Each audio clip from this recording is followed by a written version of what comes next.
Cloud. Okay. Once again, this is session 5 of Ignite 2.0, and we are here to discuss generating your leads. So generating your leads. And thank you everybody for coming back. It is 6:04, and we're going to definitely get you out of here before 7:30 today, for sure.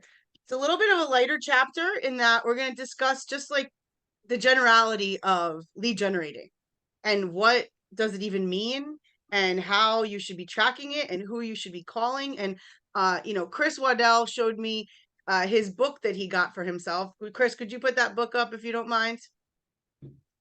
Right, so he got the MREA, the Millionaire Real Estate Agent Red Book, and that book right there, the second model that we talk about is the lead generation model, and you would typically find that on page 132, right? 132 in the good old book. So 123 is going to show you the 4 models that we work with. And then 132 is where you would actually start to read, or 133, model number 2, your lead generation model. So I always want to give you the reference point of back to the material as to where all this came from. So we are going to, once again, go into our material, which is Ignite Session 5, Generate Your Leads. If you could follow along with the student manual, I do want to remind you that you have access to this drive that I've created. So the drive does have the 2 books in PDF. If you like to read like that, obviously you just saw my book, so you know how I like to read. So you will have that. You will have all the PowerPoints. I've dropped all the PowerPoints in here since we started. And then going on, anything that I've shared, vision speech, state of the company, it's all here. But once again, the student manual is here as well. So when we see this, we go to section 5. That will be great. Okay. So now let's talk about generating your leads. First, real estate expert. So we identified what our job is. We identified the mindset. We identified what the big rocks are, the 80-20, the 6 personal perspectives. And we kind of wrapped our head around what defining our value proposition to the customers looks like. With that, we want to keep in mind that in the last session, I think one of our biggest ahas, or should have been, was that we are not here to we're not attracting customers by telling them how great we are. We're attracting customers by serving them what they need, which is find the home, negotiate the home, be honest and trustworthy. Okay, that's really it, is find the home, negotiate the home, be honest and trustworthy. Get me a great price, negotiate for me, be honest and trustworthy. So when we're talking about what we say to people, when we say, hey, work with me, it's work with me because I'm honest and trustworthy, I'm available, I'm reliable. And listen, if you are not full-time available, it is okay, because I am not full-time available, and I am a full-time agent, coach, trainer. I'm not full-time available. We have many different parts of our lives, right? So we're all full-time real estate agent because yes, our clients are important, and we may have some other jobs as well. Okay, so time management is going to be really important in this career, and knowing how to do the dance with people. Because is it okay that you have to go to your son's basketball game? Yes, that's why we're doing this. Is it okay that my husband takes my son for a haircut on Saturday mornings? If he was a real estate agent, that probably wouldn't be interrupted time, because at 13 years old, that's probably the only good dad-son time they get, right? The bonding before he goes into the VR headset, and before you know it, I don't know where he is. So we don't have to give up all those times. And if we're with another customer, we also don't have to give up that time. We need to better time manage. So when we're with people, we need to know how to convert those leads to be contacts, and then contacts to convert them, to cultivate them, to close transactions. So when we look here, lead generation is the number 1 piece of your job. But it doesn't have to feel the way that I think we think it's supposed to feel. Now we're going to dive into this pillar, which is the second manual for the instructor, and it really rips apart lead generating. So today we're going to do generating your leads. Then on Wednesday, it's grow your database, like who, how often. 7 is capture leads with open houses. So we're going to dive really deep with open houses. Leads with social media. We do have a guest that will be coming on for that. He's fantastic with social media, as well as Ashley Capola to show us how to use some of the tools there. And then capturing more leads. So we're going to talk a lot about leads over the next couple of weeks. So permission to go forward. Yes, yes. All right. So Chris, you were on, we were talking. What does this say? Go ahead and read it for everybody if you don't mind. Sure, you caught me while I'm chewing. Yeah. All right. Sorry. My fear of failure was greater than my fear of lead generating. Gary Okay. Keller. Okay. I love it because that is fear. Fear is false evidence appearing real. And the fear of failure was greater than the fear of lead generating. That's often what makes us stop in our path. Guys, in all of the business, if you would just lead generate and make contacts for the day, I promise you, everything else is going to fall into place. I mean, yes, you have to do the right activities, but if you are only doing the one thing of connecting with people and lead generating, we will figure out the rest of the business. If you figure out the rest of the business and you have not gotten to lead generate, or you're not wrapping your arms around that as your regular activity, you're never going to get the chance to really implement all the other stuff. And I don't know if I was this call or another call, I was saying, at the end of the day, all this stuff doesn't matter. If you're going to be the best presenter and you're going to have the best presentation and your social media is going to look the best, and it does not matter if you're not actually talking with people, and if you're not bringing people into your web, if you're not bringing people into your net. Keeping them there is a different story, but bringing them in is kind of a little bit easy. It's just a conscious effort. Okay. So 6 competencies of business: lead generate, capture, and convert to appointments. Can't go past that if you don't get it done. Present to buyers and sellers to get an agreement. Okay. So the art of presenting, we're going to get to that with buyers and sellers, but the art of presenting an offer, the art of countering an offer, showing buyers and marketing the seller. So attracting the end buyer, whether you're representing the seller or you're representing the buyer, attracting that end buyer that is going to actually close the transaction. There's an art to that as well. We don't just show a house and say, here's the kitchen, they know that's the kitchen. You have to do some connecting. Hey, Bridget, here's that kitchen that you were looking for. It's got the big entertaining, islands, and it's got the open concept into the family room like you were looking for. Or hey, George, there's so much cabinets here. You were asking for that pantry. Look at all these cabinets, right? Selling the benefits. So there's little tricks to the trade. 4 is write and negotiate the contracts, which we all can do. You can also pay somebody to write the contract. So you really can't pay anybody to lead generate for you.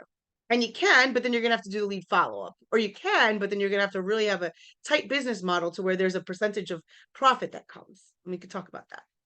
5 is coordinate the sale to closing, which is your contract to close, and all the things that could go wrong there.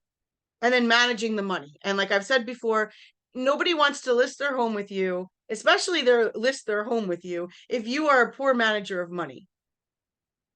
What are you going to do with their asset?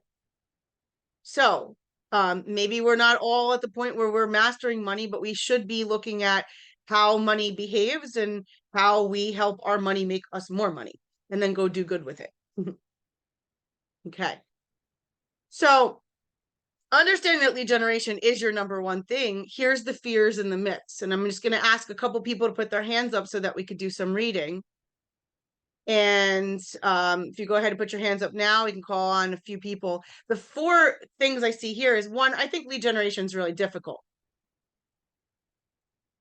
So go ahead, Kathy, if you wouldn't mind. What is the myth of I think lead generation is really difficult? I was confusing effort with enjoyment. Lead generation is actually easy. It's just not fun. Right. Nobody said work was going to be fun. When you start, work becomes fun when it becomes like second nature. And when you're having fun in it, when you're trying to figure out what it is, it's not going to be fun. But there's effort and enjoyment, effort or enjoyment. Effort with enjoyment. Okay. Kim, I don't have time to lead generate. I had an issue of making time to lead generate and protecting that time. Yeah, so we go back to time blocking. We go back to protecting the time. And there's some really great tips at the end of this to share with you on how, and I'll share with you how I bunker in. And it does matter. It matters that you've blocked it. It matters that you've put it in your calendar. It matters that you told somebody and that you respect it. Because we always want to blame other people, but did you respect the time block that you put in your calendar? Did you even respect it enough to put it in your calendar? Nicole, I don't know what to say. I had to get on the path of mastering the dialogue skills needed in this business. Fantastic. So what does that point to, Nicole? What would you need to do in order to master dialogue skills? With script practice. That's right, script practice.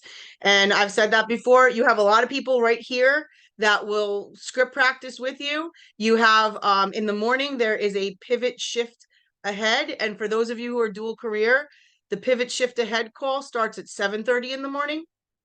So you could catch it on your way to work, 7:30 to 8, and there's no excuse, or you could catch it later. And right there are about 10,000 people plugged into that page. I'll show you it on Facebook where you can find a script partner. I see Bibi nodding her head. Are you in the pivot shift ahead group? Well, I haven't listened to the 7:30 to 8 part, but I do try to catch on my lunch hour, the 8 to 8:30, because I'm already at work. Because That's it is right. recorded. I love that it's recorded. Okay, that's right. You know what? I'm sorry. It's 8 to 8:30. There is a pre-show, and I'm not sure what goes on there, but I know at 8 to 8:30 there is the time with James. So, Bibi, what is the one thing that you have gotten from those calls that you think it would be beneficial for everybody to know? There is just so much information, like so many good resources. You've got Mhm. agents from all over the country, different things that they do to maybe lead generate or tackle a challenge that they're having with a deal, and you're getting all this experience. And if That's right. someone asks a question, you know, people feed into it. But James Shaw really leads that whole Yeah, discussion. But then there's absolutely. like that can chat later, and whenever you have a question, people just put it out there. So I mean, I'm Yep. overwhelmed. I'm alone. There's just so Yeah. much. There is an answer out there though, is what I'm hearing. There is an answer. If you put it out there, it's a good group to ask. And that is true. I have a really good friend, Orly, only Orly.com. She's up in Ridgewood, and I was sharing with an agent about the James Shaw call, and I said, "Oh, Orly," and she goes, "Is she from Ridgewood, New Jersey?" I said, "Yeah." Or Ringwood, New Jersey. I said, "Yeah." So, hey, you can get your claim to fame on there too. All right, Joanna, I'm afraid of making mistakes. I mean, we all are, right? I'm afraid of making mistakes. Oh, I was gonna say something about KW Max Coaching. I mean, I'll read this too. Go ahead. And KW Max Coaching at 9:30 a.m. from Monday through Friday. You can watch on Facebook Live, and they do the script practicing too.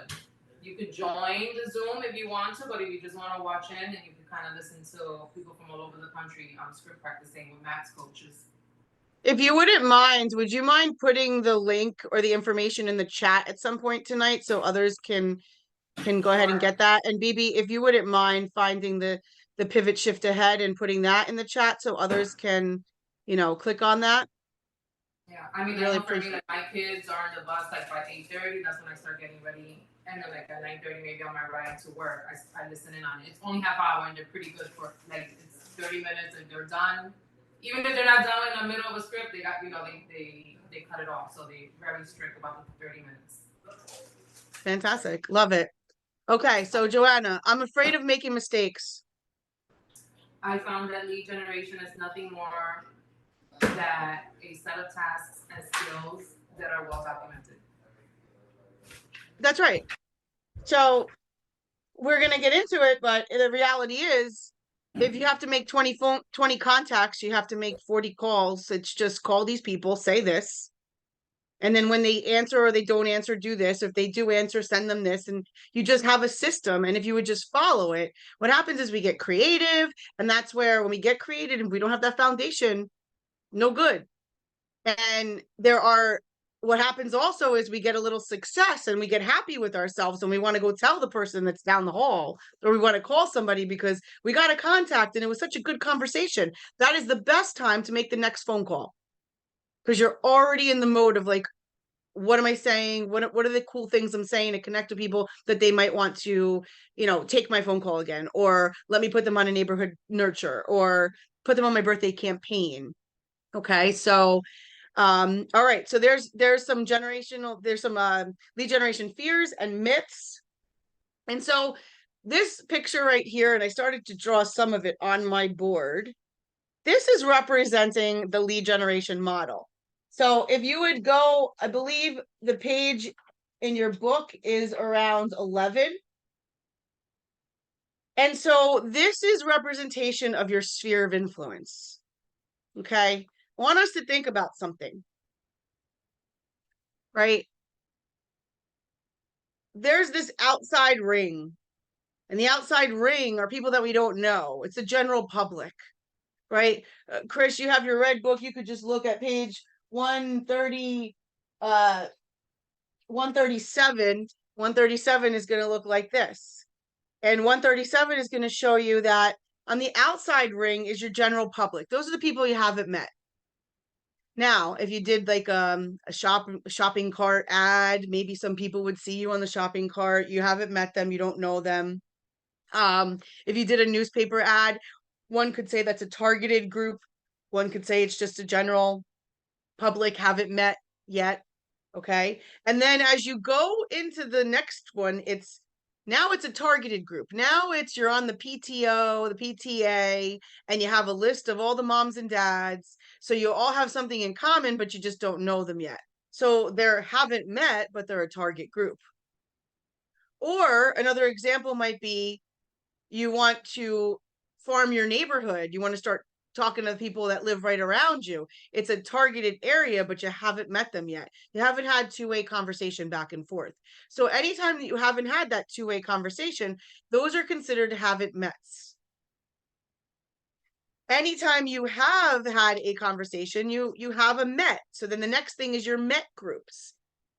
Not mets, mets. Your met group would consist of people that you were casual with, people that you met at a networking event and you just exchanged a card back and forth. It does not mean that they're your ride or dies. It just means that you met them and you had some two-way back and forth.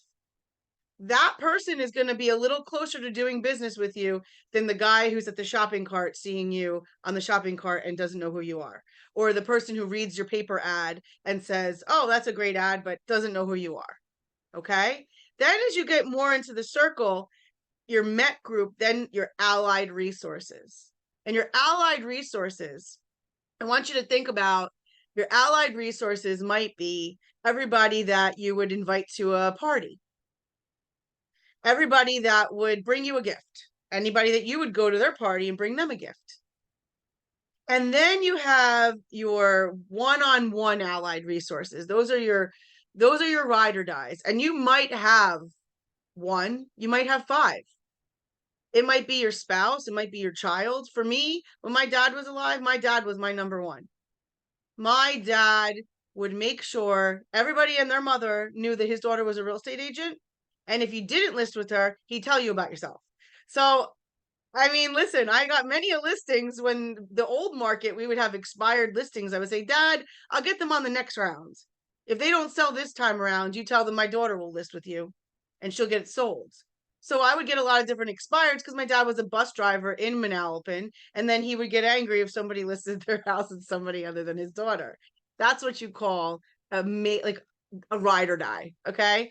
So you need to identify those people in your life. Now, you may not have needed one until now, but you need to think about who's that person in your life that if you said, hey, we're in a contest, help me win. They're like, let's go, game on. Who's that person that is always checking, like, how you doing? Oh, you could do this. Or somebody who told you, you should get into real estate. You'd be amazing. Great. Awesome. You thought I'd be amazing. Who else should I be talking with? Right. So when we talk about this ring of lead generation, we have to recognize that the people on the outside ring and the people on the inside ring have a very different probability of doing work with you. Now, here's what the challenge is. A lot of us don't talk to the people on the inside of the ring.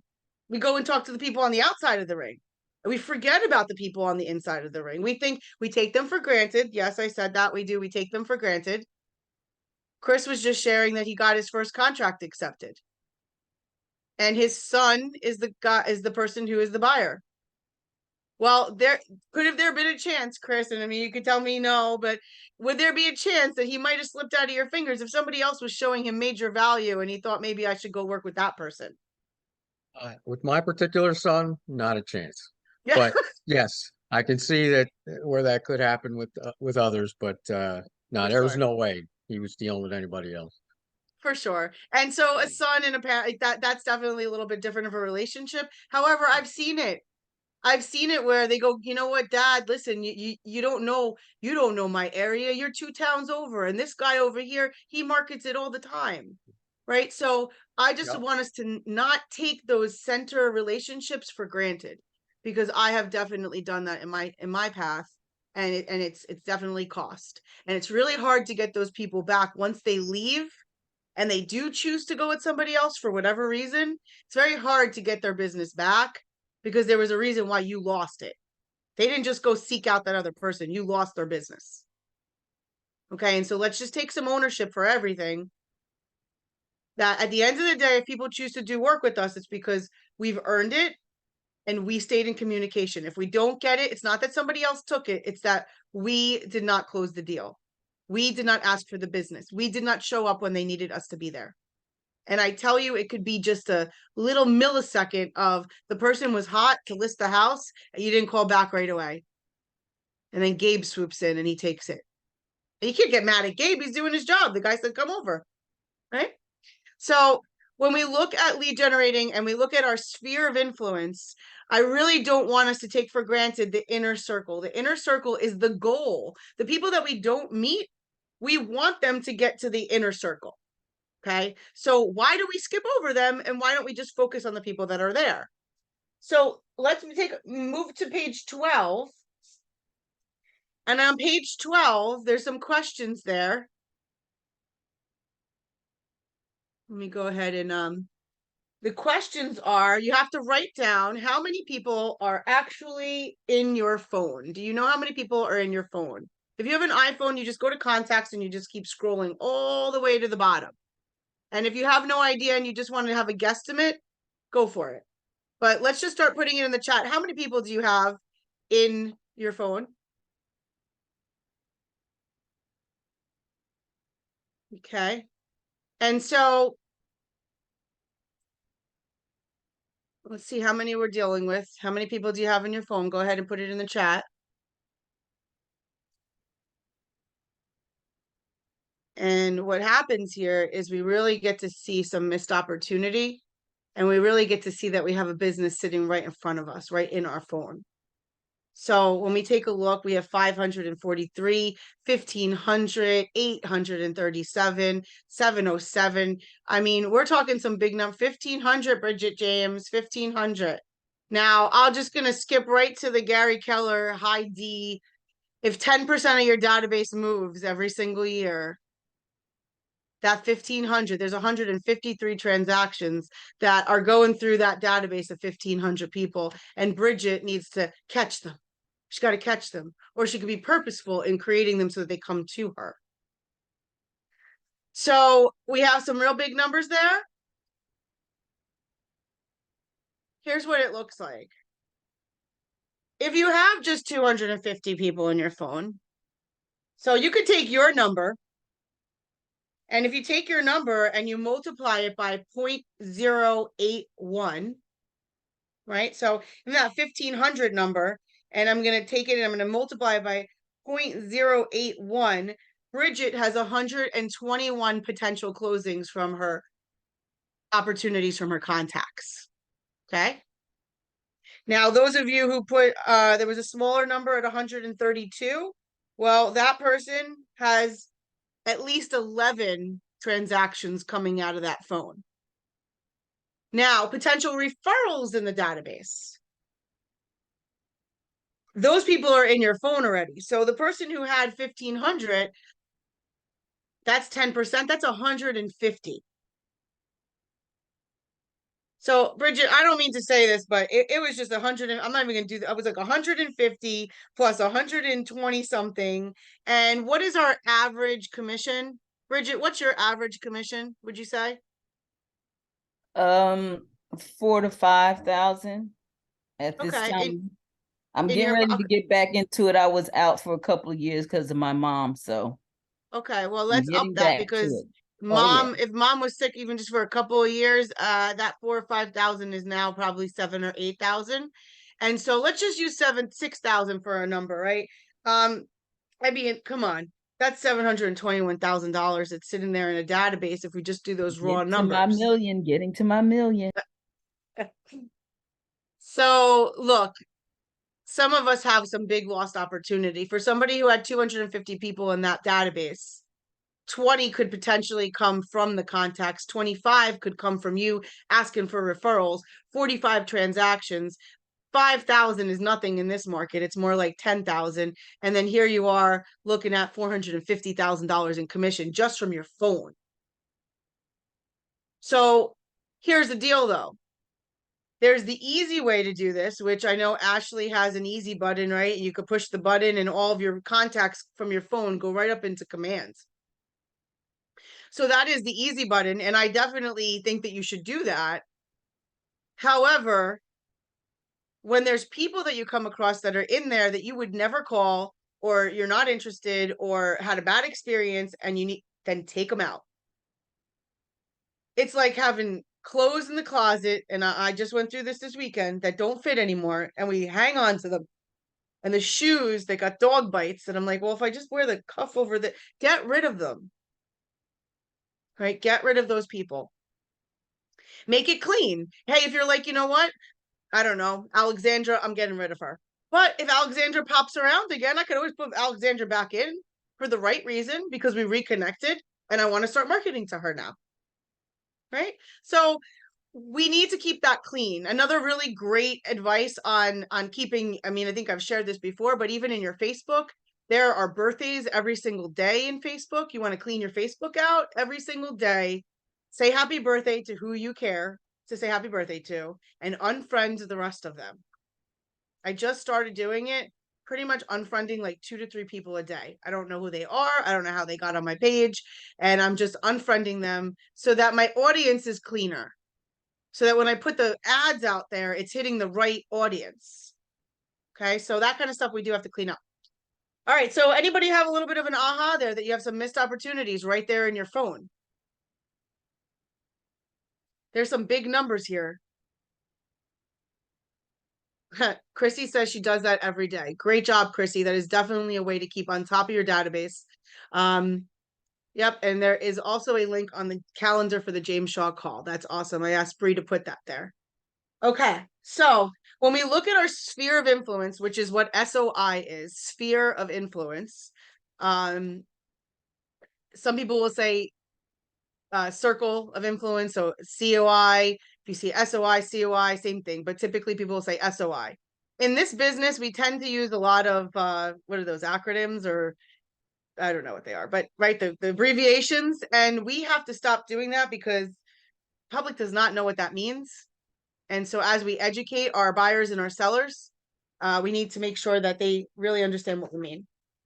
Okay.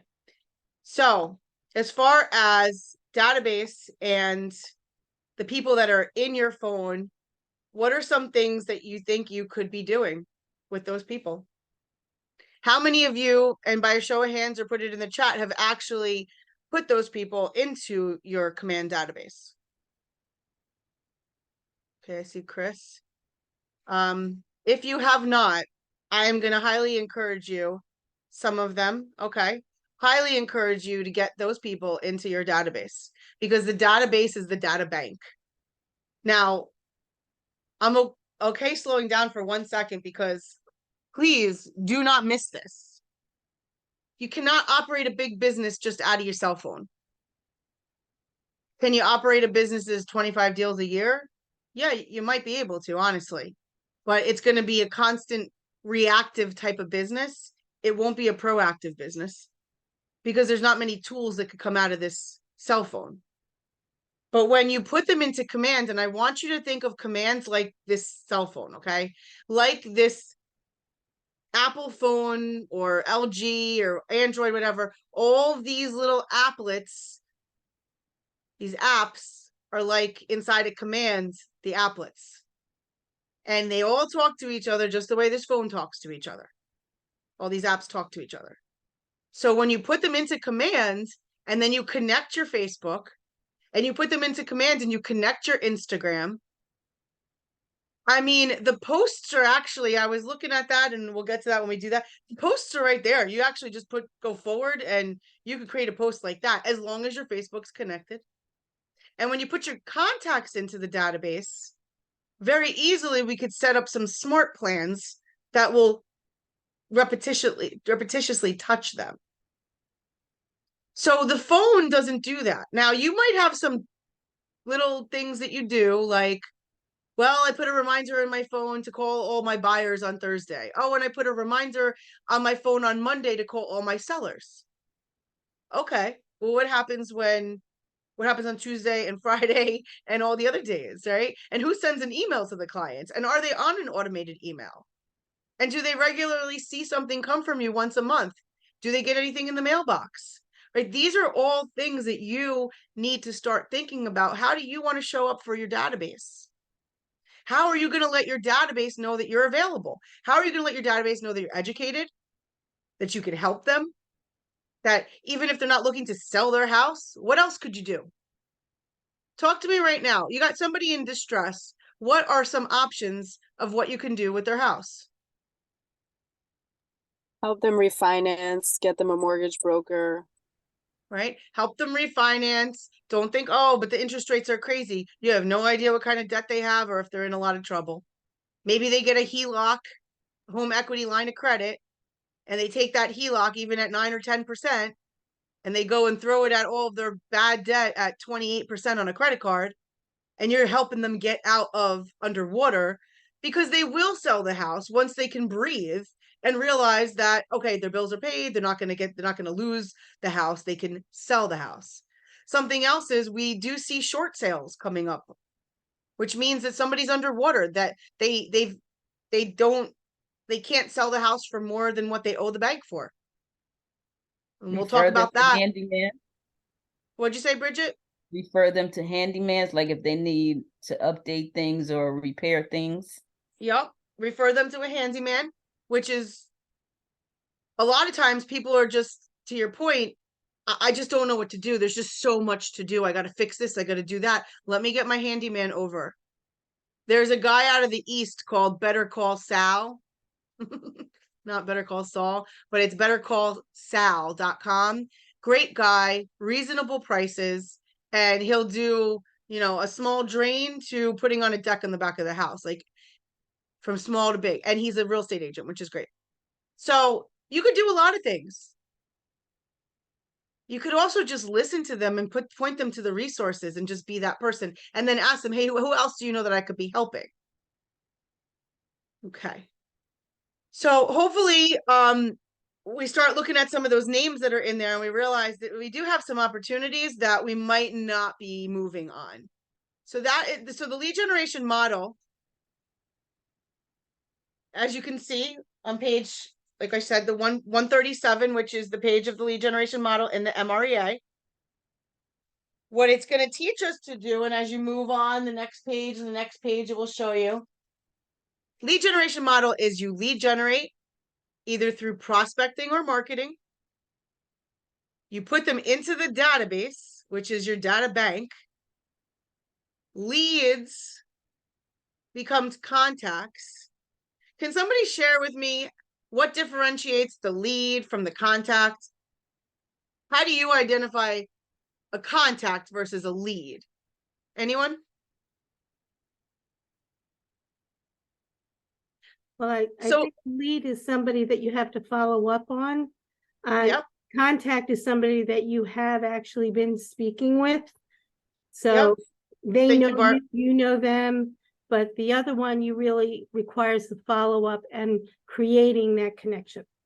Thank you. Yep, she just said it. It's a one-way conversation or a two-way conversation. The one way is I got the name, I got that information. They haven't heard from me yet. We haven't connected, but I do have to follow up and reach out because it is a lead. The contact is, okay, we've spoken. I got the information. Now, a real solid contact is you're gathering all pieces of the information that you need. And it will be right here, like their phone number, their address, their email, and anything else that you're looking to get. And once you put the leads in the database and that's working, it's cultivating for conversation and conversion and cultivating the contacts to a potential appointment to a closing. And then it's new and repeat or referrals. And this is the loop that you will be on with lead generating. If you have a really great database, people in the database will be looking for you to, oh, listen, Sarah, I gave your number to my cousin. She's going to be giving you a call. If you have a great database that you are working, that stuff should be happening. Okay, so prospecting and marketing are the lead generation activities that deliver the leads into your business. Prospecting is you are actively going out there for it and talking with people and lead generating that way. Marketing is you have a marketing piece that's either attracting somebody to click here or it went in the mailbox. And so it's the passive versus the active lead generating. Prospecting is the active and marketing is the passive. Now, in when the Red Book was written, it was a marketing-based market, prospecting enhanced, which meant that we would be able to mail out 18 months of postcards and expect people to be calling in.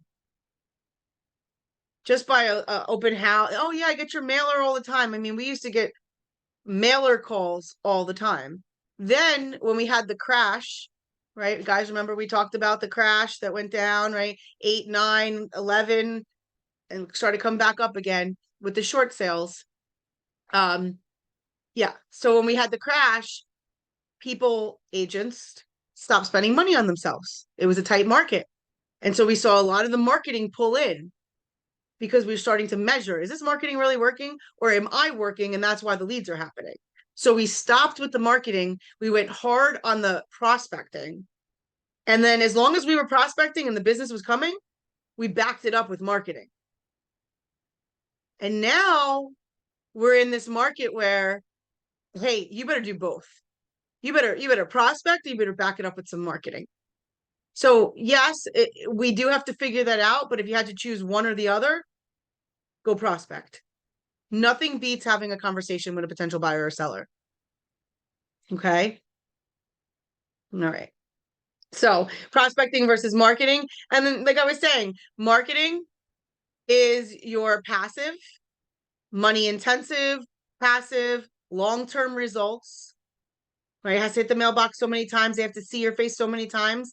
There is a, it's called Hobbs Herder. Hobbs Herder, they surveyed a neighborhood. They asked, who is the agent? They got 1 million different answers.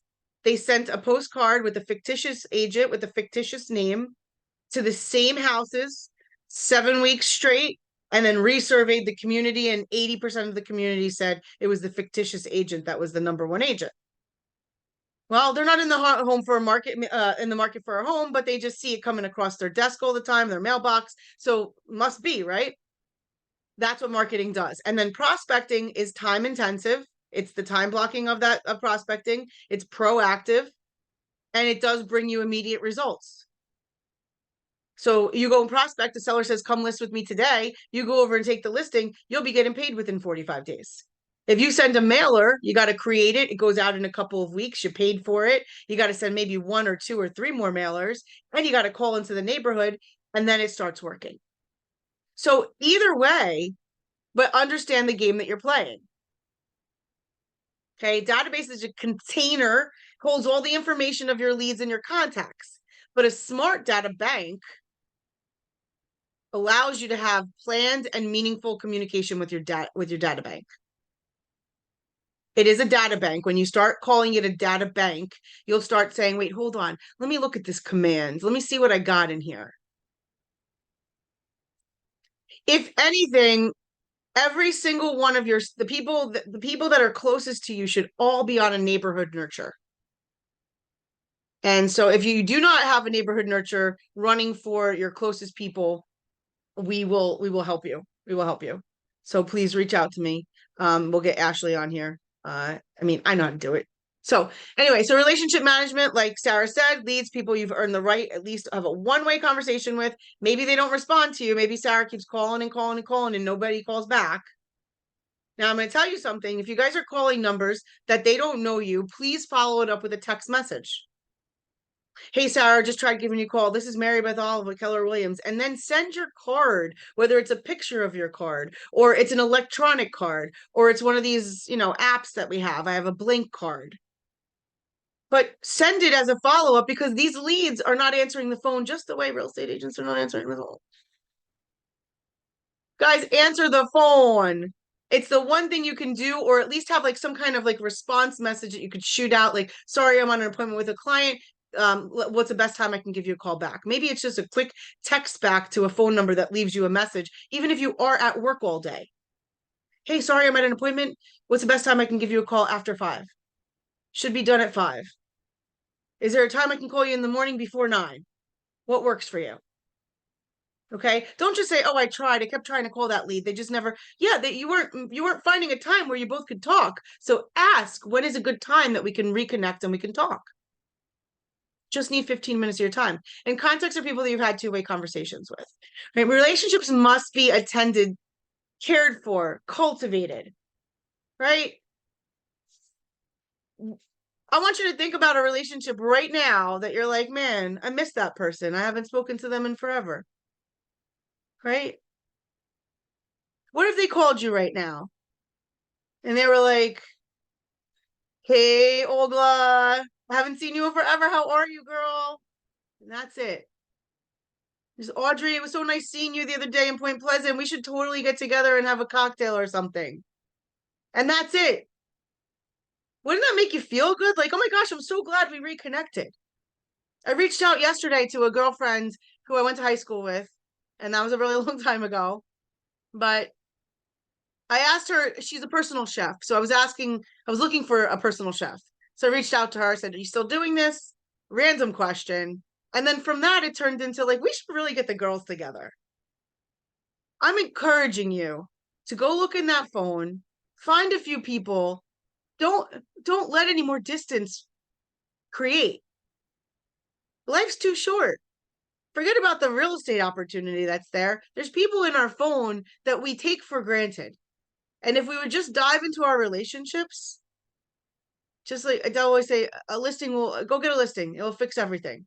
Right? But if you just dive into your relationships, it really will fix everything. If you share your goals and what you're trying to accomplish with those relationships, they'll help you. They really will.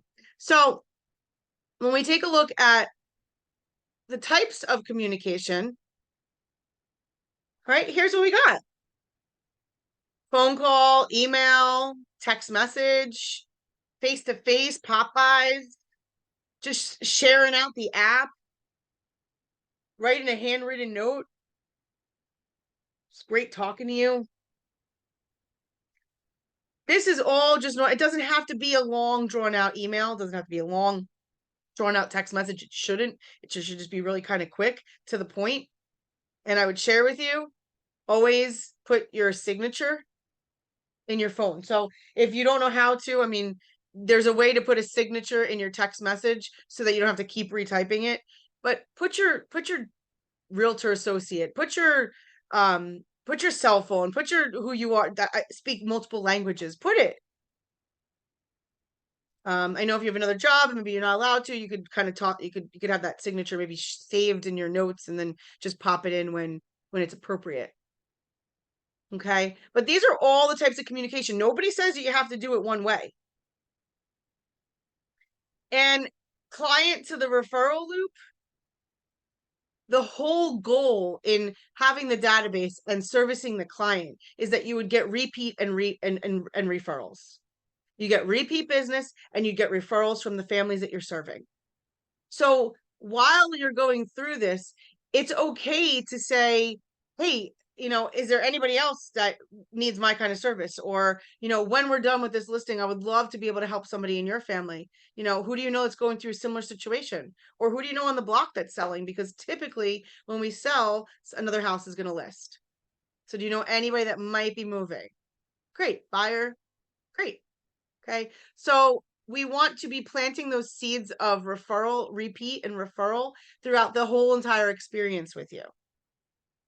Okay, and then putting it all together is obviously lead generation never ends. It's not like, oh, well, I already talked to Nicole this year, so I'm good. Now, I've seen a database where you talk to them once a year and you might be good. But the truth is, if somebody comes in there, starts talking to them once a month, they're going to really feel like, well, you just didn't stay in touch with me, Nicole. You know, Sarah was just there the whole time. Every other day she was sending me emails, and I got some mailers from her. It just looked like she was working harder. Right? And then there's the other part of it too. They don't know what the business is doing. They think, they hear the market's crazy. Some agent, you know, we lost a lot of agents in our business. Are you one of them? If they haven't heard from you, maybe you're one of them. We have to tell our story. So our story is, we're lead generating machines. We're money magnets. We help people.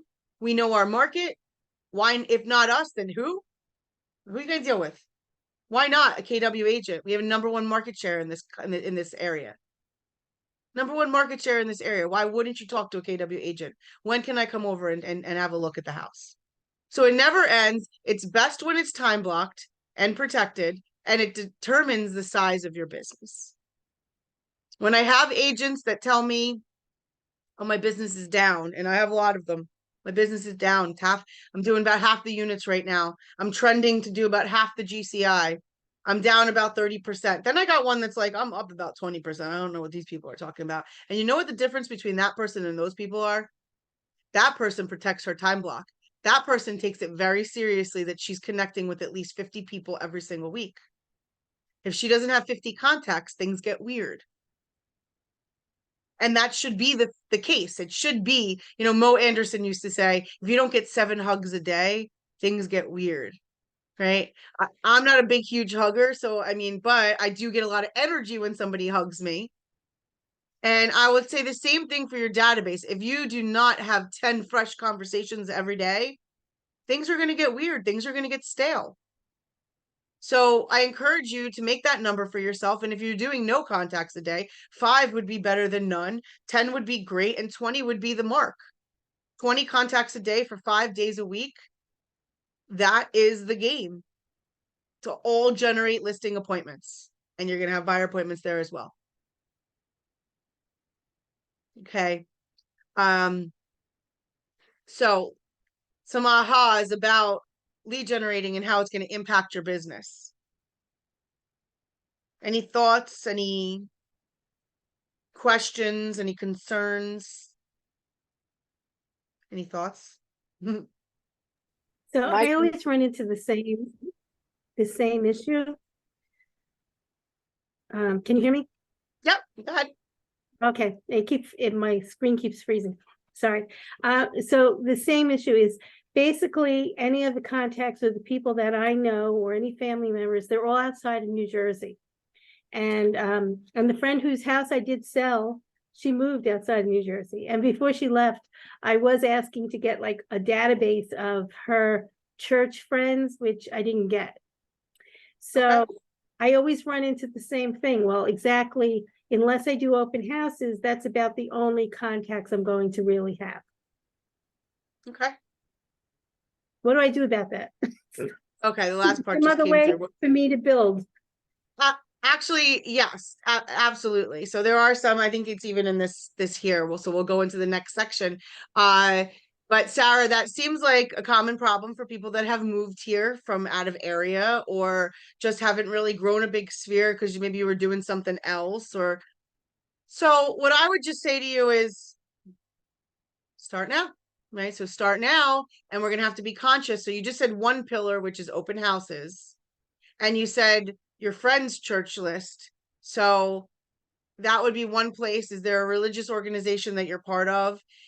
Are there other organizations? And so let's dive into this material. But do people see what Sarah's challenge might be? She feels like she doesn't really have a sphere here that she'll be able to service. So that kind of result's not going to come from that database. But Sarah, where do you live? What town do you live in now? I'm in Manalapan, and I have done some marketing. With Reminder Media, I actually have sent out magazines, chosen strategic locations, basically things like doctor's offices, because somebody's bound to pick up That's a right. magazine at some point in time.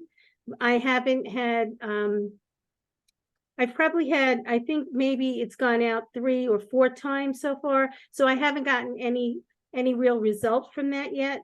But they always say, how many times does it have to be out there before it really gets back? So I just keep Well, so that is very true. And remember how before I was saying the prospecting and the marketing?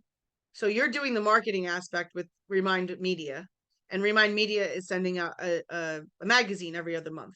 So now what you need to do is you need to pair that with some prospecting. And prospecting in that area would kind of look like a very bold Sarah. Maybe if you need a partner to go do it with, grab somebody, but it's really figuring out what is the message that you need to deliver. And then, like Joanna is saying, door knock, or somehow show up in that community with your knowledge. If you can't get an open house there, because it sounds like if somebody took a listing there, that'd be great and you could do an open house. But having a community event or showing up at a community event in Manalapan. And I do know Manalapan in and out. So I know that there's Manalapan Day. I know that there's soccer teams to maybe sponsor, even though maybe you don't have a kid on the team. You show up and you bring orange slices, and there you're the hero, because now the kids have t-shirts, right? So there's a lot of opportunities. And I say soccer because Manalapan, you playing soccer when you're 3 until 30, you're playing soccer. So let's just dive into this, because I think there might be some solutions here. What was the last thing that Joanna just wrote? Op City with the office, right? So there are Op City leads with your office that you may want to inquire about. All right, so categorizing your sphere, building your sphere of influence day by day. So, categorizing your sphere of influence. Here are some categories. So this might also help jog who you could be putting into the database, Sarah. But immediate family, maybe they're not here, maybe they're not so immediate. Friends, friends of friends, relatives, in-laws, neighbors, even if it's 1 or 2, anybody in the neighborhood, somebody that lives in your town. It doesn't have to actually be somebody that's on your street. Past coworkers is a really great one, especially for this group, coworkers now and past coworkers, because they know your work ethics. So even if they don't live here anymore, they may have a sphere of influence that lives here. So Sarah, I don't want you to discount all of the people that have left Jersey or don't live in Jersey anymore, because for some reason, everybody just wants to come back here or has to leave here. There's always some sort of business that's going to happen in Jersey. Oh, my kid's relocating. He needs Jersey City because he's going to be working out of the city. It happens all the time. I get calls from people regionally in Keller Williams regional.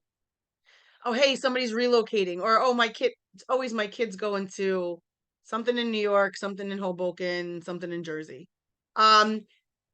Hobbies, sports groups, even if it's knitting, even if it's a book club. You like reading? Start a book club. Teachers, if you're a teacher, Nicole's a teacher, she's got that built in right there. But if you have a child who has teachers, I'm going to be getting my kids teachers tissue boxes, because he gets homework pass if he brings tissue boxes, right? So guess what's going to go on the side of the box? My business card. Slap it on. She'll remember. It's not like she's going to take it off. I'm going to tape it on the side of the box. It's going to sit there in the classroom. Worship, club, volunteer, professional services, financial, legal services, personal services. So when we look at that, it's who do we give money to? Who do we go get our nails done by? Who does our hair? Who does our dry cleaning? Who does our tailoring? Where do you buy your high-end cigars from? Where do you go dancing on a Friday night? I mean, all of that stuff. Who's your dentist? Sarah just said something important. You're like doctor's offices and stuff. Who is your doctor, your dentist? We have been giving them lots of business for lots of years. And how about when you refer a whole nother family and now your pediatrician is the pediatrician for the whole neighborhood? Did you get a referral for that? Probably not. I say that jokingly, but I will tell you, my dentist, I can't tell you how many families we have referred to him over the years. Okay, so that could jog a little bit of who could be in there. And look, to somebody like Sarah, if you added one person a day for the whole year, every day you just looked for one person, that would be a database of 365 people. And even if you did it every other day, you'd have a fantastic database in a year from now. It's called the gradually then suddenly, right? Yeah, all of a sudden this happened. Well, gradually you were doing it, all of a sudden it shows up. So, all right, categorizing your sphere of influence. So build your sphere of influence day by day. That's what I just said. Day by day, build that influence. Okay, and this is a bold law. Change the way you look at things. The things you look at change. Like I just said, your dentist, you've been giving him a lot of money. How about this script? Hey, Dr. Davis. You know, I'm really busy this year. It's so crazy. I love what I do. You know I love what I do, right? Hey, how long have I been coming here? Oh, 17 years. Oh, can I count on you for one referral this year? Just one. I'm just one referral. And you know what he said? Oh my God, yeah. I didn't realize you. Yes, absolutely. And he gave me the referral, but I had never really asked for it. You know, like anyway. So there's ways that we need to ask for it from those people. Bold law, change the way you look at things you look at change. Okay. So expanding your sphere of influence. Add more personal information to your sphere of influence contacts. What could that mean? Obviously, put the birthday in, put the anniversary in. Just ask. Just ask, how can I help you? What would be of great service to you? Strengthen casual connections. I mean, one of the things I would tell you is that when you go on social media, you can see what they're all doing. Make those contacts, make those connections. Oh, I see that you got, maybe I should connect you with so-and-so. They're really doing, and be a connector. Join groups that will connect you with people of similar interests. Do charity. Work at the local food bank. I'm not sure if Annie was on here, but Annie was telling me that she was she had gone to Lunch Break, right? Lunch Break is that Bon Jovi's restaurant. That's a great give back in the East Monmouth area. I know in Marlborough at the I think it's the Marlborough, I forget, on Vanderburg, there's a church back there that does a food delivery every like Wednesday. There's a whole food pantry back there. You can go and volunteer. You could be a driver. That's the Monmouth Worship Center. So I know they have it. So if you look around, you'll find places where you can connect with people. You can join groups. I don't know if Virginia was on here. I saw her on before, but Virginia is big with animals. The vet, not the vet, you know, the shelter, always looking for help, always looking for donations. You know, and referrals. Expand your sphere of influence through asking for referrals. And then, you know, so Chris gives me his friend Jay, who might need to buy a house in Mattawan. And now I've expanded my database by adding Jay into the database. There's a other part that we have to do, guys, is you actually have to stop and you have to add them into the database. So you have to set time not only to lead generate, but to also be adding and feeding your database and systemizing it. I used to do that on Tuesdays. Tuesdays was a day which was like a down day, like a work on your business. Everything on Monday either went to attorney review or got negotiated to go to attorney review or had to take a price reduction because it didn't even get a contract. By Tuesday, everything was like buttoned up. I could actually just go into my stuff and make sure, you know, my leads were in and I got them on this plan or that plan or whatever. You guys got to pick your day, and it can't be, you don't have to do a whole day, half a day, a couple hours. It's a check-in, check-up from the neck up, kind of. So gathering leads from your sphere of influence. I'm building my business on people I know and the people they know. Do you know anyone from family, friends, work, your neighborhood? group you belong to who's thinking of buying, selling, or investing in real estate, I'd be pleased to be a resource for them. Right? Or if you hear of someone with real estate need, or you keep me in mind, let me know right away.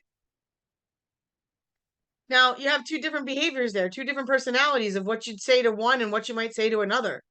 One, you might have to give some background as to what you're doing, why you'd be looking for, right? Another one is like, listen, I love what I'm doing. I'm in real estate now. Please keep me in mind. If you know me, let me know right away. Okay. Let's just stop there for a second before we get into the last part of it. What are you guys thinking? And those of you who don't have a face, you could at least unmute and, talk. But what are you thinking? What are you thinking about your database? What are you thinking about the amount of people or who's in it? I'm thinking that in the business that I'm in, my full-time job currently, I can't really outreach the people who I work with, but when they leave, I do have their contact information.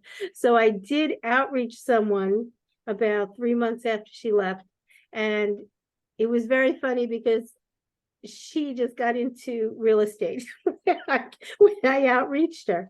I said, "Oh, who you with?" I tried to get her to Keller Williams, but she was with somebody else. That's But- okay. But you try. Sarah, that needs to go into your database, and that needs to be under a category called real estate agents, right? Absolutely need to put that in under real estate agents. And if you want, put non-KW as another tag. And the reason is you want to stay in touch with those people so that you may be able to bring them into Keller Williams and receive profit share from that, right? And if not, you don't know that it's going to work out with this girl. She might get into real estate and get out of real estate real fast. And then she has her license in referral, and you can give her referral fee for passing along her clients. So we never want to also assume that they're out because they go, "Oh, I'm going to get into real estate." Okay, great. Let's see what, maybe we team up, stay positive. Georgette, you have your hands up, and I think somebody else had a question, but go ahead, Georgette. I would like to know if there are ways to learn command other than like when Ashley come to the office, because sometimes she go over it so quickly that you miss That's right. some of the things that she's saying. So I want to know if there's a place that we could go and see, step-by-step instruction on how to do these things on command. Great. So I don't know if you saw, but Nick Baldwin is with KW, right? So Nick Baldwin is somebody who was, when we had the pandemic hit, he was doing command your conversion, and it was all about command, and it was all, so he is a guru on command for sure. He started a new group called Realify. So when I go to the Facebook page, I'll look for it and I'll show it to you, and I'll send it out in the follow-up email. But Realify, so he's got tactical things that he's doing inside AI, inside command. So I would follow Nick Baldwin, and I would follow his pages, the Realify page.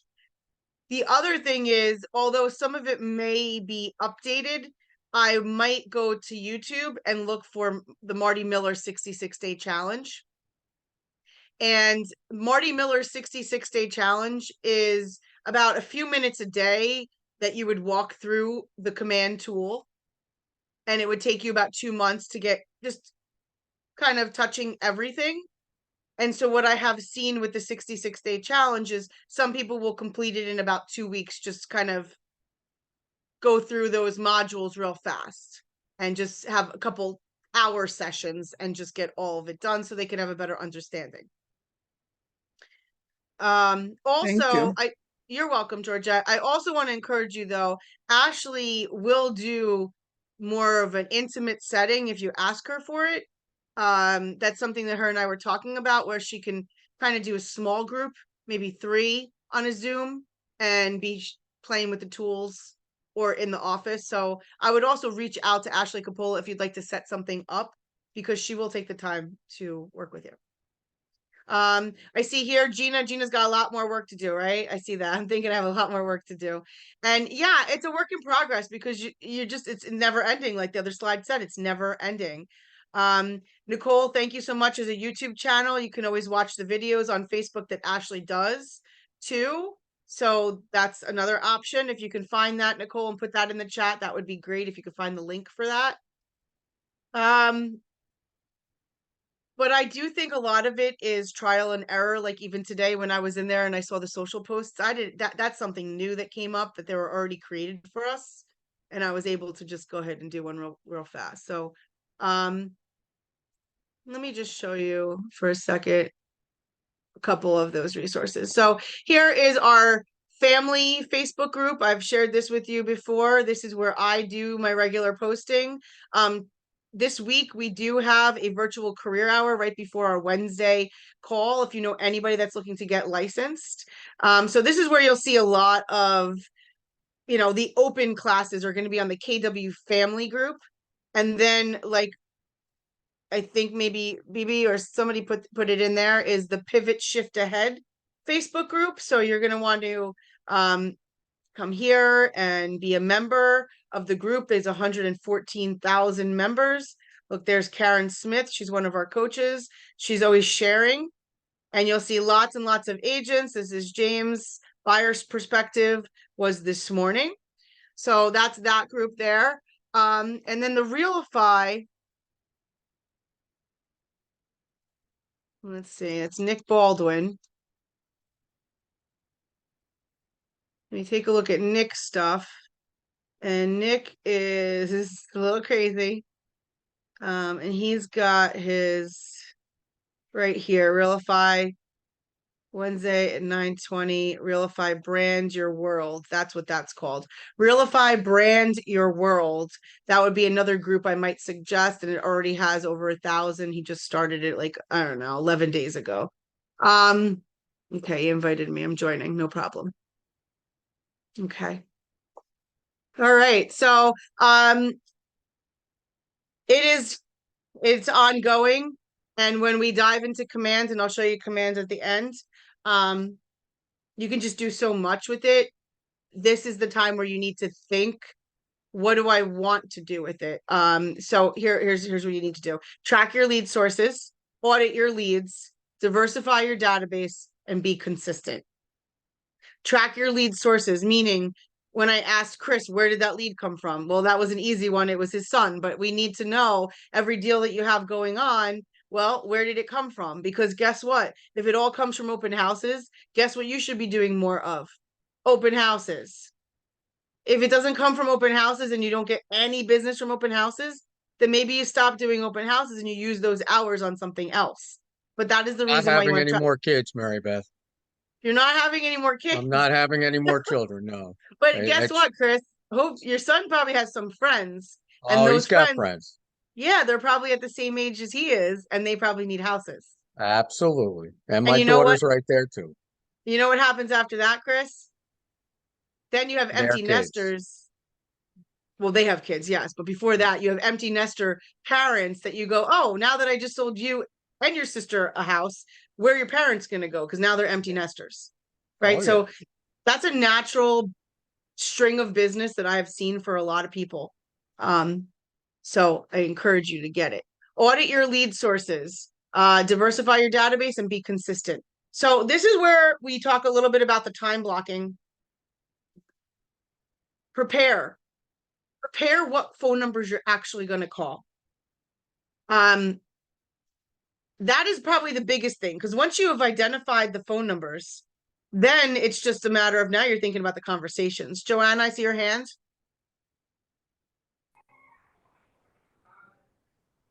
Joanna? Joanna? All right. We'll just leave her unmuted when she can talk. So prepare, mindset, practice, call list. Practice means script and role play. Practice means with a live person before you get on the phone and you botch it up on somebody that you could potentially make money from.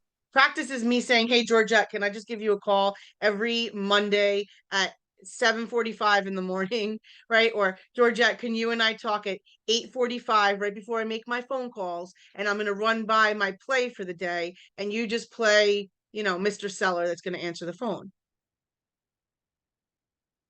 So practice is script partner. Practice is practice with yourself. It's actually verbalizing the script before it comes out of your mouth. And the call list right now, we've really only talked about the sphere of influence. In the future sessions, you're going to talk about all of the not Mets that you can meet. Like Sarah was talking about the open house. Those people are not Mets walking in, then they become Mets, but then you have to cultivate. So this is not speaking to what type of list you're preparing, but prepare the list the night before. Then you get in, you take action, you have conversations. And the third thing is maintain. It's the follow-up. It's the database. So if you ever hear me reference the PAM, the PAM, it's prepare, action, maintain. Do you have your list prepared? Are you prepared? Are you taking action? Did you have the conversations? How many did you have? And are you going to maintain it? Did you follow up? Did you put these people on smart plans? That's really the only questions you need to ask yourself in your lead generating time block. And when people say it's 3 hours, it's not necessarily 3 hours of dialing and talking, and it's not. It's about an hour and a half, maybe 2 hours at most if you're doing the follow-up, right? But it's an hour of phone calls. It's an hour of preparing and opening up and scripting. And then it's an hour of conversations. And then it's an hour of follow-up. So that when you talk about 3 hours of lead generation, we overcomplicate it in thinking somebody's telling us spend 3 hours every day on the phone. That's not bad in this market, but that's not necessarily the message. The message is 3 solid hours of lead generation where you're preparing, you got your list, you're script practicing, you're having your conversations, and you're taking some follow-up actions and maintaining the client.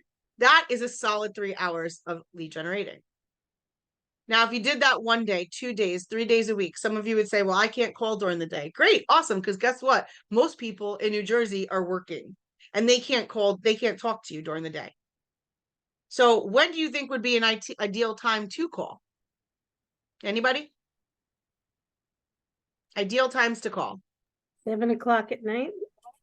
7 o'clock at night, right? Right before, it's not too late, it's not too early. They finish dinner, possibly. So something in that 6 to 8 time is a really good time to try to grab somebody.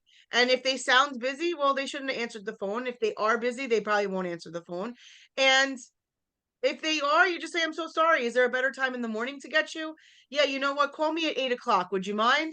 No problem. I'll call you back then.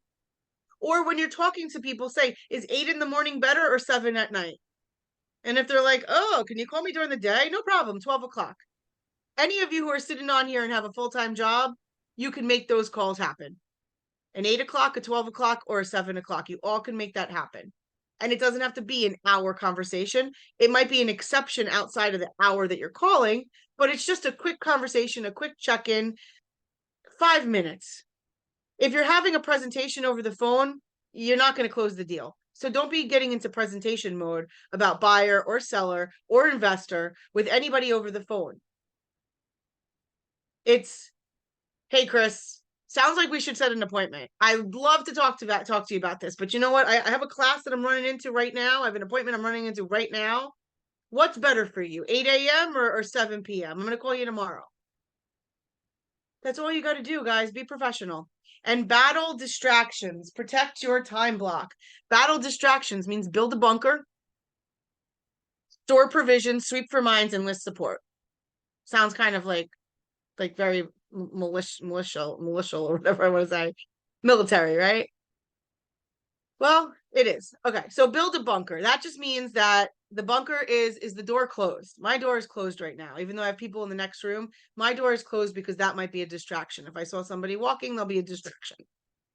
What does somebody walking in front of my door do? Makes me want to get up and go see what they're doing here. Right? I mean, we're all human. What are they doing here? What do they need? Oh, maybe they need me. Right? Or what about a child that walks? Oh, he's probably hungry.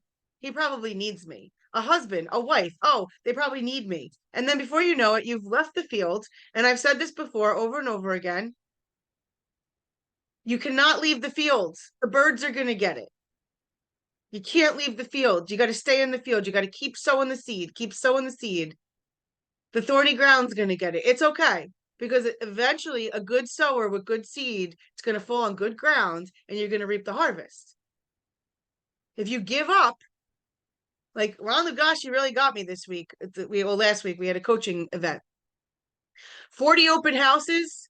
He knows that he's 1 for 5. 1 for 5. That means if he does 40, he gets 8 deals out of open houses. Some of us go to 2 open houses and we're like, this is horrible. I didn't get anything from this. And we pout away like a little brat, right? Instead, put those people in the database, because guess what? The cutie patootie buyer that walked in on Saturday and thought they were buying a house just found out what their payment's going to be. And they decided they're staying with mom 1 more year. And then you're going to sell them a house next year because you stayed in touch with them because they were in your data bank. Or guess what? Gabe is going to go get them, or Sarah's going to get them at an open house next time they come out a year from now. And that whole hour that you were talking to them is totally wasted because you didn't want to put them in your data bank. And just put them on a simple neighborhood nurture, which is a smart plan. You do that one thing, database, neighborhood nurture, as long as it's 2, but database, neighborhood nurture, 1. You do that one thing and that will keep you in touch with everybody either once a month or twice a month. And that might just be enough to keep you in front of them. Okay. So building the bunker is even knowing what that means. Don't go sitting at your dining room table if you're going to really try to do some lead generating and it's like almost dinner time. That's not going to happen. Or you got the dog and you got the kids in the school, but no, we have to find a place that we're not going to be distracted. You have to find a place that you could put your scripts up on the wall. You have to find a place that you have a mirror that you could check. How do you look? Are you smiling when you're talking? Does it sound like you're happy? Are you standing? Or are you sitting and you sound like you're sitting? You sound like you just want to get done with this lead generation time. People gravitate to your energy, right? So really be mindful of that. So building that bunker is designing the bunker. Some people like, oh, I gotta have my desk. I agree with you. I gotta have a desk spot. I gotta have everything where it's gotta go. I gotta have my books to grab. Store provisions. What store provisions mean? Coffee, water, snacks, anything you might need in the next 2 hours, 3 hours. You're going to be sitting down or standing up, but you're going to be right here. So what might you need? Oh, I'm probably going to need nothing that you're going to leave that door for. Everything has to be in your bunker, because the minute you leave the bunker is the minute that the birds get it, right? So store provisions. I like to put a Quest bar that keeps you some, I'm sure Greg Wareham, we like a little muscle milk action, right? Sitting in the mini fridge so that we could get our protein in, right? That's it. And I would advise that muscle milk or something protein, because guys, this business, sitting and making those calls when you're dedicated, you could pack on a lot of weight and you could get really out of shape if you are not conscious of that. I'm being honest. So, some people even have like that walking desk thing where they have the feet, the little treadmill thing. Just make sure you're getting your steps in, make sure, but don't do it when you're doing your bunker, right? So the other thing is sweep for minds and enlist support. Sweeping for minds is taking a look around and seeing what might be a distraction that I didn't catch. What might have I not? Oh, I forgot that my niece was off of school today. Well, that's not going to be a good day, right? I got to move my bunker. My bunker has to go down the street. So you might have to pick up and move. Where is the best bunker if we really need to go somewhere? Anybody? There's 2 places I think of. The office. The office could be a distraction also.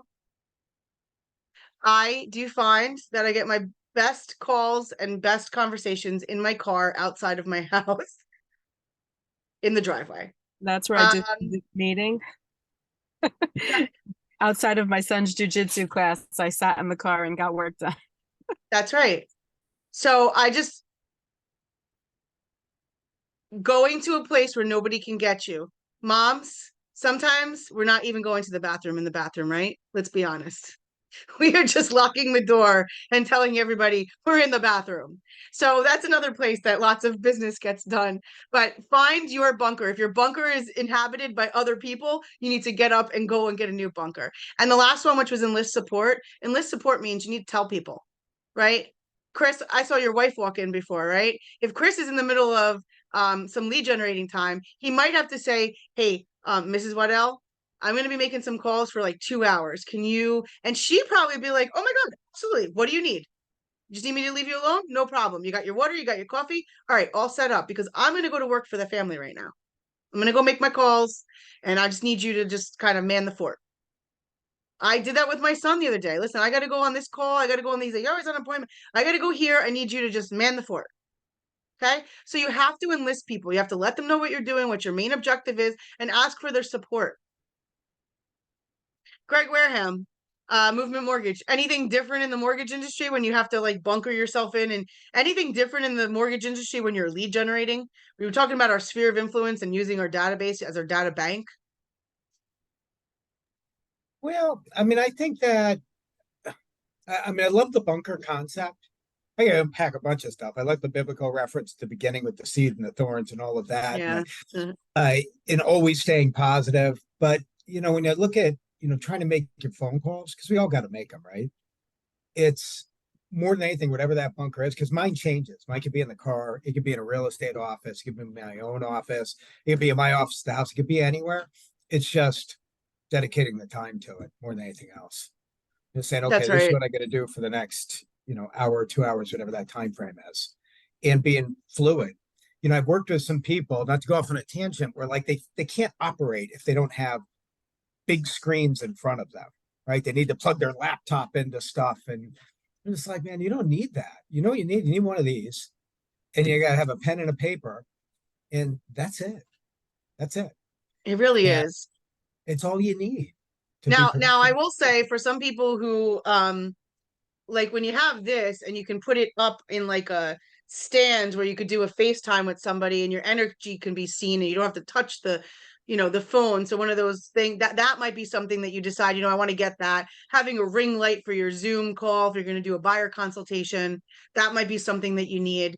But I would say if you are that guy, financial resources old days, that needs lots of TVs and tickers all over the place. If you are that kind of behavior that it has to be, okay, then set yourself up. Go ahead, get your bunker ready, put your TV screens, hook it all up, and let that be the place that you tell me you go to every day and you make your calls. But the minute that all that fanciness gets to become a distraction, which it probably will, then it's not working for you. So to Greg's point is, all you really need is a cell phone, piece of paper, and a pen. And then you can put everything in the database after you're done. And through this phone, you could actually hit the database right from your KW app. That's the red one with the white letters. You can actually call and text message all of those contacts right from your mobile app now, which you were not able to do before. You could actually set those people that are now in your database to smart plans just right through this app. You don't have to go to the computer and do it anymore.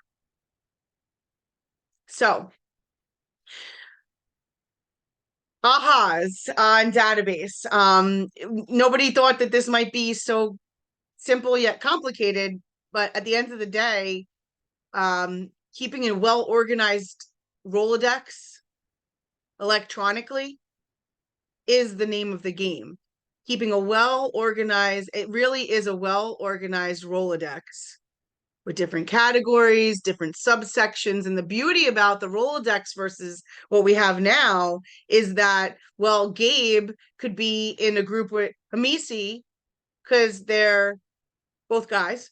And then they could also be in separate groups because one's in Spring Lake and one's in, I'm not sure where Hamisi's in, maybe he's in West Monmouth. Where are you, Hamisi? West. You're in West Monmouth. See, I guessed. I saw it on the report. So you have West, right? So you could be in two different groups. So you're in the West Monmouth group and Gabe's in the Spring Lake group. So if I need to communicate with Spring Lake people, if I need to communicate with West Monmouth people, but guess what? They're both real estate agents for KW, and I shoot that out because they're in one group together. So back when you had the Rolodex, you couldn't really do that. You'd have to have multiple cards in all of those files. Start looking at our database as a data bank. Start looking at it as it should be producing you business because you have it so well organized. And as we get into the future sessions about how we're going to cultivate this, it really does come down to the 33 touch, the 12 direct, and the 8x8. And I see Chris nodding because he probably started the book, and it's all in the book, is an 8x8 to solidify the relationship. 8 touches over 8 weeks. If it's a for sale by owner, maybe it's 8 touches over 8 days. If it's expired, maybe it's 8 touches over 4 days, depending on the life of that client, right? Until they relist, until they list, until they need to list. But it's 8 touches over some period of time. Once you've finished your 8 very, very like 10 days of pain, 8 touches, then you roll it into what's called a 12 direct, which is 1 a month. But I like to do a 33 touch pretty much for everybody, which is 1 a month plus another a month plus a call quarterly plus an event. And we're going to talk about that in future sessions. But having a plan as to how you want to communicate with them so that they give you business, so that they refer you business, will help you, but it's your job to do the thinking about it. Okay? Any last minute, it's 7:29, any last minute ahas, lead generation, database, data bank, building your sphere of influence? No? You guys are a little quiet tonight. All right, I got something. I All said right, one tell other us. one Close other us thing out. that you did say that I think is critical is like whatever that time frame is, half hour, 2 hours, no matter wherever it is your bunker is, it's about attacking it with a big smile on your face. It really is critical. Like I got this thing, I'll put people on speakerphone and I'm talking into the phone and you can kind of see your reflection and try to make sure I'm smiling while I'm having the conversation with people because I think it matters. I think it comes It does across. matter. So I may not give them, I might not make it a very long call, but that 5-minute phone call that they get is going to be the best 5 minutes I can give them.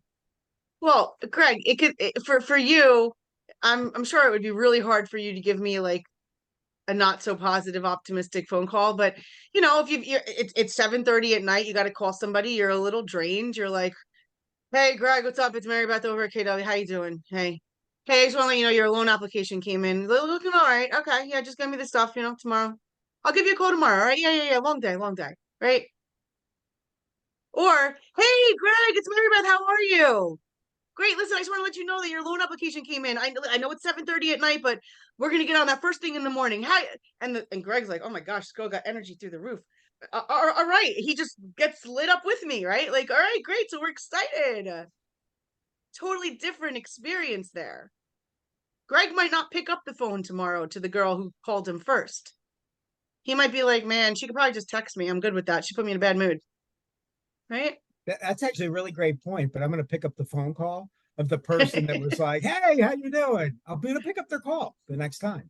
You are, because you're like, oh, this is Mary Beth. She's going to totally make me they just laugh about smile. something. Yeah. She's going to make fun of my hair or something, and it'll be all good. So, guys, like, once again, have fun with it. If you're not having fun with it, they're going to know. It's 7:30. I just want to encourage you. This last quote here says, I engage every conversation in the spirit of contribution, and people are happy to be in relationship with me. I encourage you to take that with you. I engage in every conversation in the spirit of contribution, and people are happy to be in relationship with me. I encourage you to take that and take that through into your lead generating, because that truly is what you need to embrace during that time. Okay. So once again, you're so welcome. Lots of people like the bunker. I'm seeing it in the chat. We'll be back here on Wednesday. Don't get upset. Wednesday, I'm going to have Dennis Driscoll start us off, and I should be jumping on as soon as my career hour is done. So by 6:30, I will be here. But Wednesday, we're going to start diving into session 6, which is grow your database. And Dennis Driscoll is an amazing, amazing coach. So I'm sure you guys will have an awesome half hour with him. Have a wonderful evening, and thank you so much. And once again, it's Yom Kippur, so please make sure to send your regards to your friends that are celebrating. All right, have a wonderful evening, guys. See you back here on Wednesday. Thank you. You're welcome.